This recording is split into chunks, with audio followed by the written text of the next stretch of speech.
सगळीकडे पाऊस चालू आहे आणि आमच्याकडे पाऊसने त्यात पाण्याचा इतका दुष्काळ पडलाय आमच्याकडे. आमच्या सोसायटीत 2-3 दिवस पाणीच येत नाही. त्यात कपड्यांचा एवढा मला ढीग पडलाय.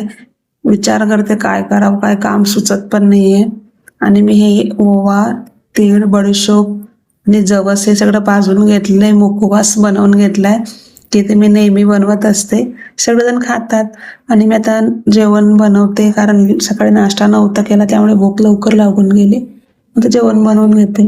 आणि एक चांगली गोष्ट घडली ती म्हणजेच मला ब्रँड कोलॅबचं ऑप्शन आलेलं आहे. ते माझं अजूनपर्यंत नव्हतं आलं, पण ते आता मला चालू झालं आहे. असं कोणी ब्रँड असेल तर प्लीज मला DM करा आणि ब्रँडसाठी अप्रोच करा. So thanks. आणि नाश्ता चला सगळ्यांनी नाश्ता करायला या.